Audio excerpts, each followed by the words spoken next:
இன்னைக்கு காலைல ஏஞ்சோடனே ஒரு சுவாரஸ்யமான ஒரு காலுங்க. ஓகே, பீச் ஸ்டேஷன்லேருந்து என்னை விசாரணைக்கு வந்து அழைச்சிருக்கிறாங்க. நீங்கள் நினைக்கிற மாதிரி இந்த கிட்னி அவதூறுலாம் சந்தோஷப்படாதீங்க. அதாவது நான் 2 வாட்டி கமிஷனர் ஆஃபீஸ் வாசப்படி ஏறி 2 வாட்டி கேஸ் கொடுத்துருக்கேன். மொதல் கேஸை வந்து கிரிமினல் டிஃபமேஷன், சிவில் கிடையாது, கோர்ட்டில் பார்த்துக்கோன்னு லிப்லே அமிச்சிட்டாங்க. இப்போ ரீசெண்டாக நான் ப்ரெஸ் மீட்லாம் கொடுத்து ஒரு இது கொடுத்துருந்தேன்ல கேஸ், அதுக்கும் வந்து இப்போ வரைக்கும் கூப்பிடலாம், விசாரிக்கல, எந்த ஒரு ஆக்ஷன் எடுத்தாங்களான்னு எனக்கு தெரியல. ஆனால் எனக்காக ஆக்ஷன் எடுங்கன்னா ஏன் மேலே ஆக்ஷன் எடுக்கிறீங்க? அண்ட் இன்னைக்கு வேற வெள்ளிக்கிழமை வேற, சாட்டர்டே சண்டே கோர்ட் வேற இல்லை. ஸோ 4 மணிக்கு வந்து விசாரணைக்கு போகிறேன். பிக் பாஸ் மூலமா பிரபலமான ஜூலி ரீசெண்டாக தான் ஒரு ப்ரெஸ் மீட் கொடுத்துருந்தாங்க. அதில் தன்னை பற்றி சோஷியல் மீடியாவில் அவதூறு கருத்துக்களும் பொய்யான செய்தியும் பரப்பிட்டு வராங்க. அவங்க மேலே நடவடிக்கை எடுக்கணும்னு சொல்லியிருந்தேன், ஆனால் நடவடிக்கை எடுக்கல. அதே மாதிரி கிட்னி விற்பனை மோசடி தொடர்பாக பொய்யான அவதூறுகளை தன்னை பற்றி பரப்பிட்டு வருவதாகவும் குற்றம் சாட்டியிருந்தாங்க. இப்படி இருக்க சொல்லதான் ஜூலி இன்னைக்கு ஒரு வீடியோ ஷேர் பண்ணியிருக்காங்க. அதில் என் மேலே பல அவதூறு கருத்துக்களை சொல்லிட்டு வராங்க. அது மேலே நான் ஆக்ஷன் எடுக்க சொன்னால் இப்போ என் மேலே கேஸ் போட்டிருக்காங்க. அந்த விசாரணைக்காக இன்னைக்கு வர சொல்லியதாகவும், அதோட இன்னைக்கு வெள்ளிக்கிழமை வேற, ஸோ சனிக்கிழமையோ ஞாயிற்றுக்கிழமையோ கோர்ட்டு வேற இல்லை.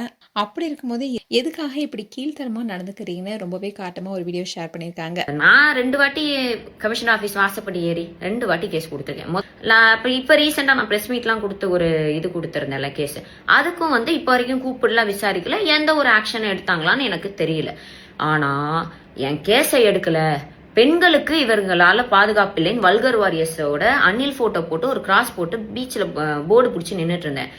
ஓட் ஃபார் டிஎம்கேன்னு இன்னொரு சைடு போர்டு பிடிச்சி நின்றுட்டு இருந்தேன். அதுக்காக கேஸ் போட்டிருக்கிறாங்க என் மேலே. அன்னைக்கு நான் லெட்டர்லாம் எழுதி கொடுத்துட்டு ஓகேம்மா வீட்டுக்கு போங்க அப்படின்னு சொல்லி அனுப்பிச்சிட்டாங்க.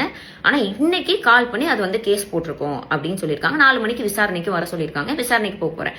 ஆனால் இதில் ஹைலைட் என்னன்னா, அலிஷா அப்துல்லா அக்கா வந்து ஒரு கேஸ் கொடுத்தாங்க. அவங்க கேஸ் கொடுத்த மறுநாளே திருச்சி சூர்யா அரெஸ்ட், நேற்று முந்தா நேற்று முக்தாரனாவும் அரெஸ்ட். ஓகேங்களா, நல்ல பாராட்டத்தக்க கூடிய விஷயம். ஒரு பெண்ணு வந்து அழுதுருக்காங்க, அவங்களோட குறைகளை சொல்லியிருக்காங்க, அதுக்கான ஆக்ஷன். எனக்காக ஆக்ஷன் எடுங்கன்னா ஏன் மேலே ஆக்ஷன் எடுக்கிறீங்க? அண்ட் இன்னைக்கு வேற வெள்ளிக்கிழமை வேற, சாட்டர்டே சண்டே கோர்ட் வேற இல்லை. ஸோ 4 மணிக்கு வந்து விசாரணைக்கு போகிறேன். ஆர்எஸ்எஸ் பிஜேபிக்காரன் கூட இவ்வளோ கேவலமா கீழ்த்தரமா நடந்துக்க மாட்டான்.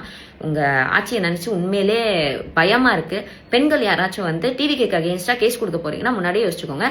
நீங்கள் கொடுக்குற கேஸ்லாம் எடுக்க மாட்டாங்க, உங்கள் மேலே புதுசாக ஒரு கேஸை போட்டு அனுப்புவாங்க. ஸோ ஜாலியாக அந்த ஆட்சியை வந்து என்ஜாய் பண்ணுங்கள். போயிட்டு வந்துட்டு நான் வந்து மீண்டும் உங்களை சந்திக்கிறேன். இந்த வீடியோ இப்போ சோஷியல் மீடியாவில் வைரல் ஆகிட்டு வருது. மேலும் உங்களுடைய கருத்துக்களை கமெண்ட் செக்ஷன் சொல்லுங்கள். இது போன்ற வீடியோஸை பார்க்க நியூஸ் தமிழ் கிட்ஸ் சப்ஸ்கிரைப் பண்ணுங்கள். மறக்காமல் நோட்டிஃபிகேஷன் பட்டனை கிளிக் பண்ணுங்கள்.